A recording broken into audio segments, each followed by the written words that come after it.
You're probably familiar with who Tony Blair is. He is the former Prime Minister of Great Britain. He told a story one time in a memoir he released, a book I believe that he released, but he told a story about a close friend he had who was a Jewish Polish immigrant to the United States. His family was.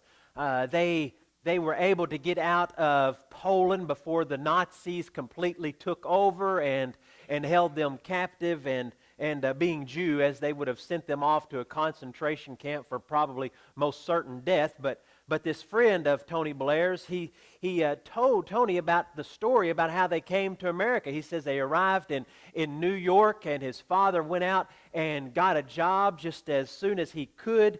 And shortly after their arrival in the United States, his father passed away.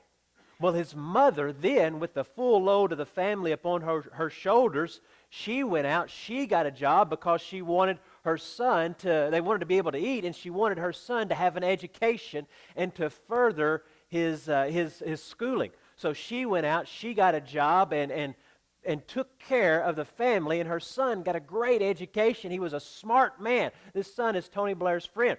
And he was telling the story, and he said he got this great education, and he wound up with a wonderful, high-paying job. So what he did is he knew his mother had sacrificed for all this time for him to go to school and for them to live here in America. So he began to send his mother money.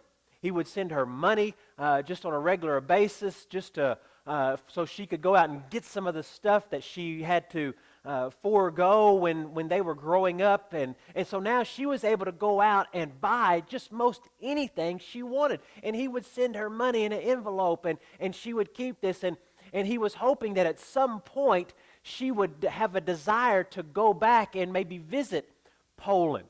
Maybe to visit some of the family that might still live there, some of the friends or relatives that they might still know that were maybe by chance still in Poland. But she never took that trip. Every time he would send her money, she would just put it in a box. She would put it in a box. And when she passed, the friend tells the story that they were looking through her possessions, her belongings, and they found the box where she had saved all of this money and where she had stored that. And they opened it up, and it was just full of money, but that was not her most prized possession. That box that she had saved a large amount of money, that was not her most prized possession. He said that they found another box. They found another box. It was locked. His mother had thrown away the key. To open up this box, they had to drill that lock, and they drilled that lock, and they opened that box up, and inside it they found another box. They found another box that was locked, so they drilled that lock and opened it up, and inside that was another box, and then another box. And when they finally got to the last box, they found neatly folded tissue paper and one unopened envelope. Inside that envelope was her most prized possession. Inside it was her naturalization papers to becoming a United States citizen. They were shocked.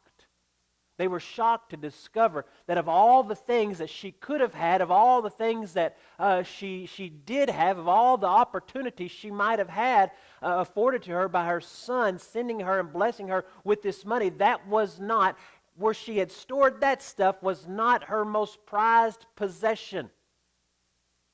She treasured that one document above all other things in her life.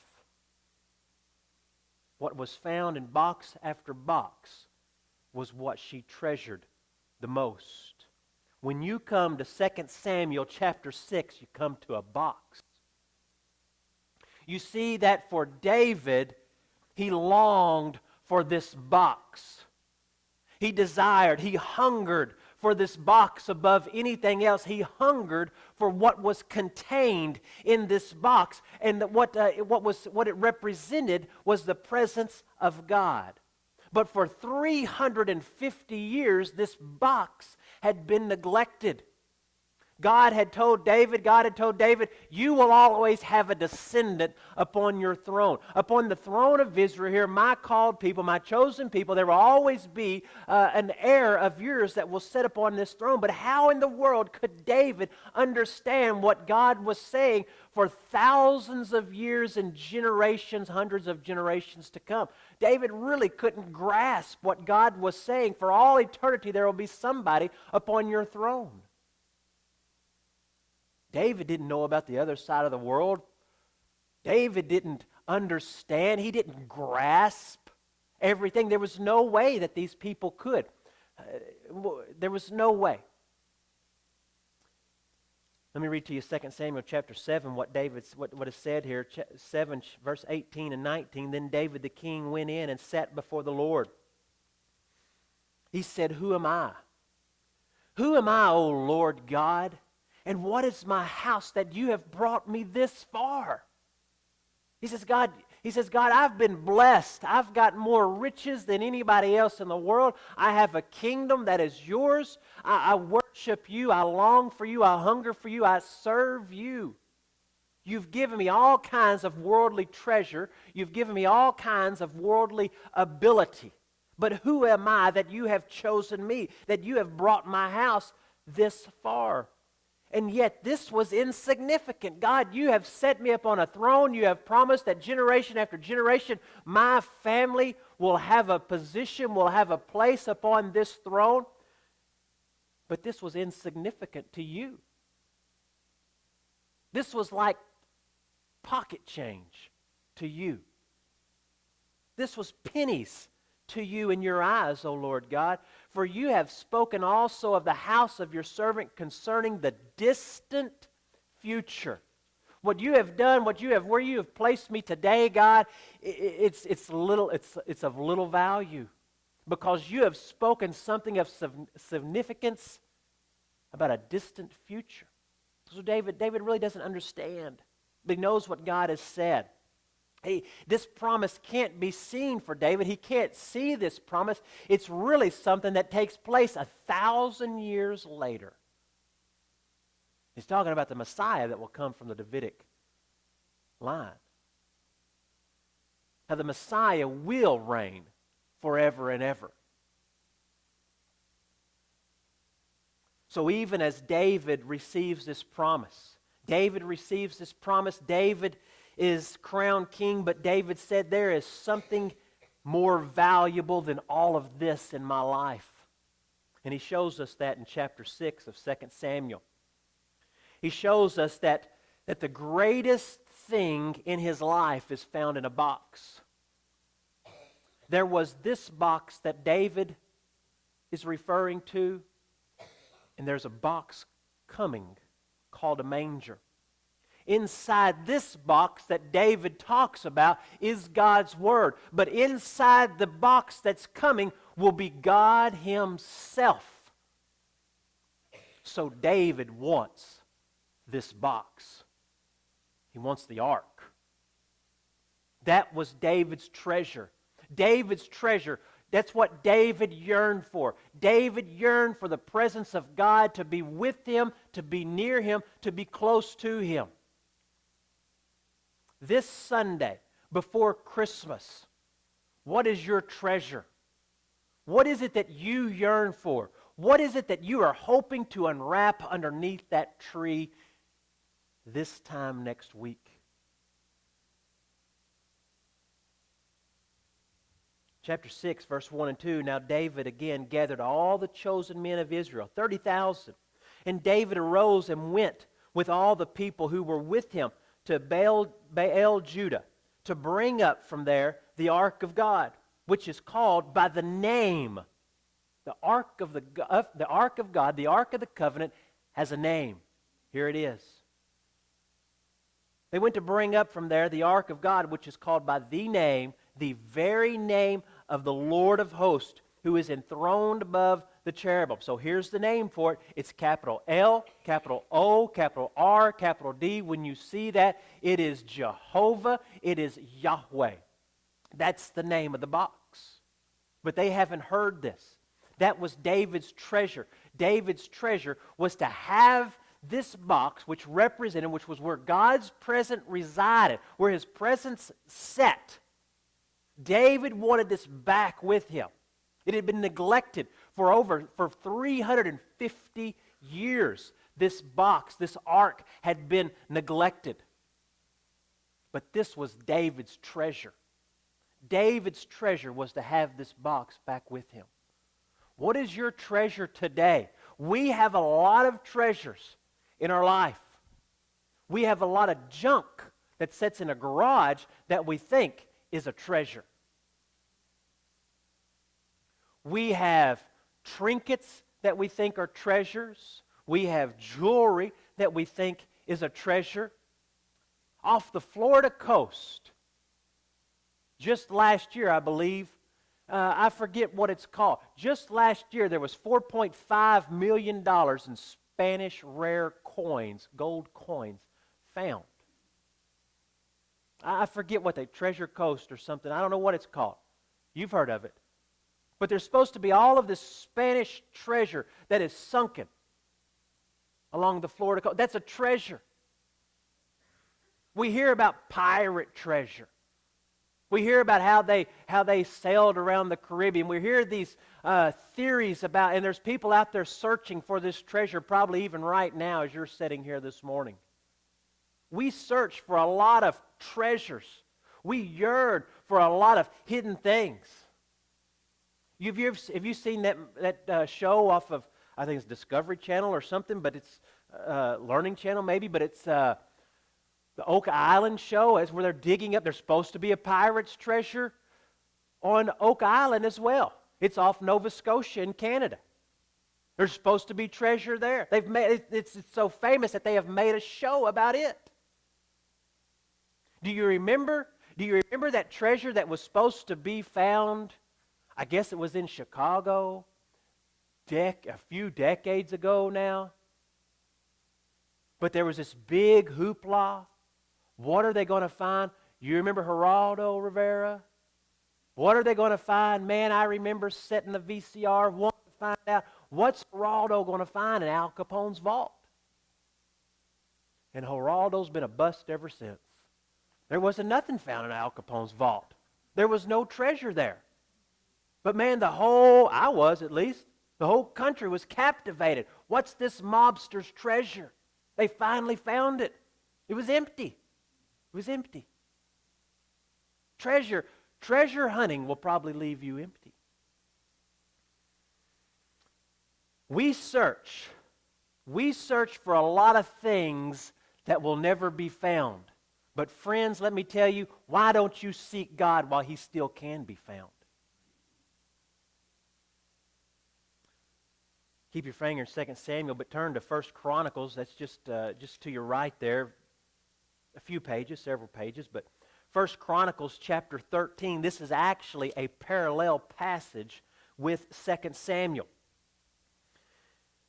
And then let me read verses 2 and 3 to you from 1 Chronicles. David said to all the assembly of Israel, "If it seems good to you, and if it is from the Lord our God, let us send everywhere to our kinsmen who remain in all the land of Israel, also to the priests and Levites who are with them." Now remember, this is key. He says everybody. David's including everybody. This is for all people. The priests and Levites who are with them in their cities with pasture lands, that they may meet with us, and let us bring back the ark of our God to us. For we did not seek it in the days of Saul. So the days of Saul were literally nearly 50 years. And David says, and to be honest, it was over 50 years that they had neglected the ark. But David is saying right here, in the reign of Saul, we did not seek out the things of God. That was not our treasure. We didn't seek out that box. Saul did not lead his family in worship of God. And we're going to see how one of David's wives, Saul's daughter, responds when she sees David worshiping God. Why is it appalling to her? It's appalling to her because she had never had a father teach her worship how to worship God. She had never had a father. She had never witnessed her father in worship to God. She had never witnessed her father read a devotional. She had never witnessed her father pray to God. She had never witnessed her father kneel down at his bed, say a prayer at the meal, at supper time. She had never seen her father lead the family in going to church. We're going to church this Sunday because it's where the family needs to be. And we're going to do it together. So this daughter's name of Saul's is Michal. David marries her. She's offended by the worship that David brings as he leads the ark into the city. See, she didn't have a passion for God. She did not have the same passion. They've neglected. Remember what David said, we have neglected the ark during Saul's reign. So if Saul led the nation into neglecting the presence of God, how much more do you think he led his family into that neglect? So that speaks to you men who are here today. Saul had an impact on his family and what he didn't do. You, as you still have breath in you, can have an impact on your family and what you do. Worship to God. This lady, she had a problem with worshiping God. She thought that it was beneath her. But David longs to worship in 2 Samuel chapter 6, verse 5. Meanwhile, David and all the house of Israel were celebrating before the Lord with all kinds of instruments made of fir wood and with lyres and harps and tambourines, castanets and cymbals. Verse 14 says, and David was dancing. Now I know you Baptists don't dance. That'd be Pentecostal. You would roll over in the floor if somebody got up here and danced. But David was dancing before the Lord with all his might. And David was wearing a linen ephod. David worships. David worships the Lord, and he brings others along as well. Now, if you remember back in 1 Chronicles when I just read to you, don't turn there, but it says, David said to the assembly of Israel, he said to everybody, he mentioned, call out the kinsmen, call out your family, call out the priest, call out everybody, bring them along. David says, I want everybody represented. David again gathered all the chosen men in verse 1, 2 Samuel 6, verse 5. Again, he says, David and all the house of Israel. Verse 15, so David and all the houses of Israel were bringing up the ark of the Lord with shouting and the sound of the trumpet. Everybody was represented. Everybody was welcome to be a part of this worship. David wanted to bring his friends to church with him. David wanted to bring his family to worship with him. David wanted to bring the lost of Israel and the saved of Israel into the church, into the house of God. He wanted them to experience the presence of God.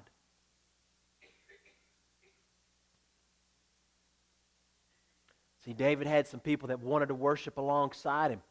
And David said, what? You want to worship with me? Come with me. Let's worship together. David says, I want some people to go to church with me. Do you know anybody that is like that? Do you know anybody that has questions about God? They had not had the presence of God with them for well over 50 years, maybe even 350. They were malnourished on the spiritual needs of their life. Do you know anybody at all that has questions about God? Maybe they've asked them out loud. Maybe they're questions on the inside.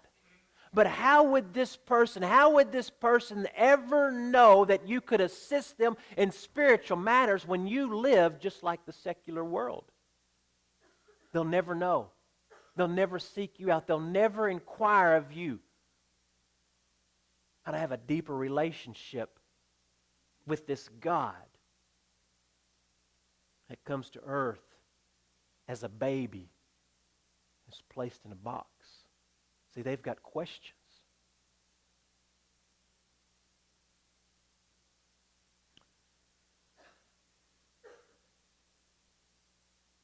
If you know somebody who is curious, somebody that does have questions, invite them to church. Invite them to lunch.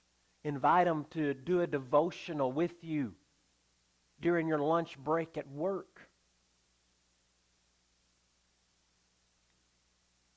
We know each other's. You know your coworker's favorite sports team. You know your coworker's favorite car. You know what their favorite restaurant is. You know where their favorite place to vacation is. But we know nothing about their spiritual condition. But we know all of this other information about them. But we never inquire about their eternity.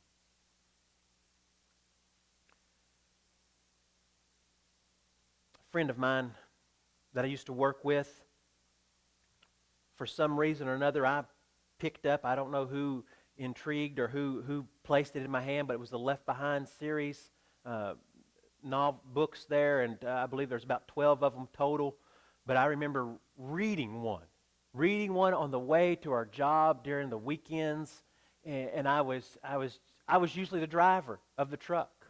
I would drive the truck, and the crew would be in other vehicles, or we'd load the truck up, and I would take it, and I always had a friend that would ride up there with me, but I always drove us to the job. And one weekend, I said, "You're driving this week, today, because I'm reading this book here."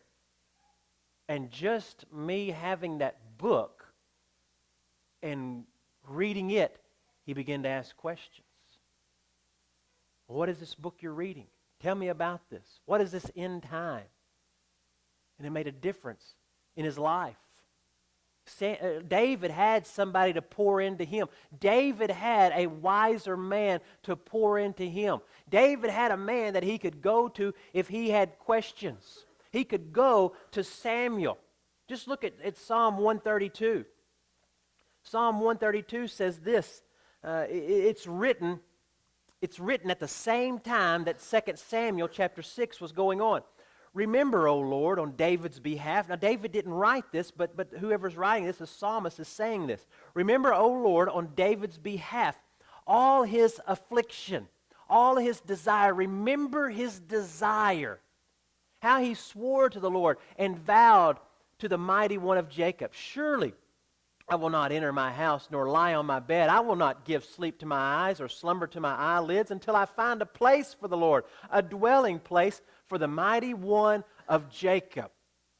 Did he not have a desire for this? Behold, we heard of it in the Ephrath. We found it in the field of Jar. Let us go into his dwelling place. Let us worship at his footstool. Arise, O Lord. That's just like he heard that from Samuel. It was something that Moses said. Arise, O Lord, and scatter your enemies.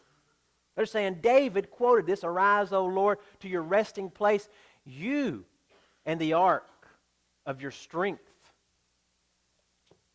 David had somebody that poured into him. David had somebody that he sat down with at lunch. David had somebody that he saw maybe reading a devotional at work. Maybe somebody he saw that was on that weekend job and had some kind of book open with some kind of spiritual impact in their life. David saw this. Does anybody see you living like that? Do they know they can come to you with a question of spiritual matters? Do they know that, are you pouring into anybody that when it comes time for them to make a tough decision, that they've already seen you make that decision and they know how to respond in their own life? Next, let's look at this ark. Let's look at this box. Exodus chapter 25. Keep your finger in 2 Samuel, but Exodus 25. We're going to look at this box and how the ark was built. We're going to look at the significance of it. Verse 10, Exodus 25, verse 10 says, "They shall construct an ark of acacia wood, 2.5 cubits long, and 1.5 cubits wide, and 1.5 cubits high." So, it's made of acacia wood. Is there any significance in acacia wood? What is acacia wood? Acacia wood is a wood that is found in the desert. It's dense. Water does not penetrate it. Insects do not penetrate it. It is rodent-proof. It is termite-proof. It's just too dense. There's really very few things that can kill this wood. One generation can plant the tree. One generation can walk past the tree. That tree will outlive that generation. The next generation will come in. They will see the tree. That tree will still be there generation after generation. That tree remains. God said, I want you to build this ark out of this wood. Because just as this wood is everlasting and will not pass away, so is my word. It is everlasting and will not pass away. And look at verse 11. He says, you shall overlay it with pure gold, inside and out. You shall overlay it, and you shall make a gold molding around it. So he says, take the most valuable material in the world and lay that over this acacia wood. Why does he choose gold? He chooses gold because there was nothing more valuable than that metal, and he's saying that there is nothing more valuable in the Word of God either. Significance of the ark. Verse 12, you shall cast 4 gold rings for it and fasten them on its 4 feet, and 2 rings shall be on one side of it and 2 rings on the other side of it. You shall make poles of acacia wood and overlay them with gold. You shall put the poles into the rings on the sides of the ark to carry the ark with them. So the priest would put these poles through the ring, would carry the ark on their shoulder as they moved it about. Verse 15, the poles shall remain in the rings of the ark. They shall not be removed from it. Now get this, nobody could touch the ark. They did not touch the actual box of the ark. They had these poles that went through the rings that were attached to the ark. And when it came time to move, the priests would get underneath the ark and they would lift it up, and then they would walk with it until God told them to stop. And then they would set it back down. Now, what would happen? This is what you're thinking about. Well, tell us about the time that they set the ark, that David did have the ark brought back into the city, and that they set this ark upon the cart, and the donkeys got a little crazy, and they got a little excited, and the ark about fell over, and one of the priests tried to stabilize it and put it back up there, and God killed him. You would think if anybody could touch the ark, it would be a priest, right?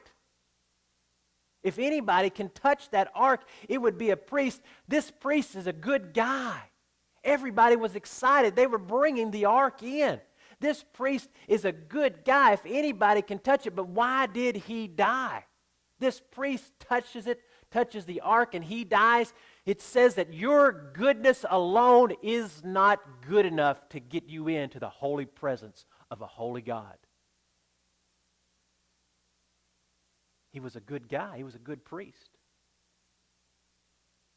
But on his own, his goodness was nowhere near good enough. The ark couldn't be seen either. What they did, they had these coverings for the temple, for the inside of the holy place there. They had these coverings, and they would cover. There were 3 coverings that covered the ark. So even though they couldn't see it as they transported it, even though David could not see the ark, he worshiped it. He worshiped the ark for what it stood for. Back in 2 Samuel chapter 6, verse 5, meanwhile David and all the house of Israel were celebrating before the Lord with all kinds of instruments made of fir, wood, and with lyres and harps and tambourines, castanets and cymbals. Verse 14 and 15, and David was dancing before the Lord with all his might, and David was wearing a linen ephod. So David and all the house of Israel were bringing up the ark of the Lord and shouting, and the sound of the trumpet. Now David, don't get this. I don't know where we get this idea that David was naked. David was not naked. It doesn't say it, because you've been taught it, I've been taught it, and just to make sure, I went back and tried to find, where is David naked? Naked or naked? However you pronounce it here in Western Kentucky. Your choice. He's got his boxers on. He's got his boxers on. He's got his undergarment on. Maybe his long johns or something like that. I don't know. Whatever it is that he wore underneath his robe. But the important thing is, the important thing is not what you focus on. Is David wearing anything or not underneath that robe? The important thing is that David takes off his robe. What's the significance of David taking off his robe? The significance is that you do not have to have a public office place in society. You do not have to be a king. You do not have to own vast amounts of land or be over a nation or be a president or a prime minister or anybody else that this world labels as significant. The important thing is that God is available to all people no matter what your standing in society is. Poor or wealthy in man's terms. That's the significance of David removing his robe. Now there's a day coming when God's presence will not ride on the shoulders of priests, but that God's presence will come in the womb of a virgin. And when in walks that virgin, that daughter of Mary, carrying the son of David, whom she would give birth to and then wrap in swaddling clothes. And when she wrapped that baby in swaddling clothes, she did not place that baby in an ark. She placed that baby in a manger so that who could see him? The poor shepherds. And who could worship him? The wealthy, rich magi. Jesus Christ came not to be hidden in a box, but he came for the poor and lowly shepherd. He came for the poor and lowly of society. He came for the poor and lowly at your school, at your job place. He came for the rich and wealthy as well. Jesus Christ came for all men and women. What they could not see in the Old Testament was now for all men and women to cast their eyes upon. Do you know him as Savior today? Do you know him as the Messiah? Do you know him as the gift that brings everlasting life? I'm going to ask you to bow your head, close your eyes. Just go ahead and stand with me if you would. With heads bowed, eyes closed.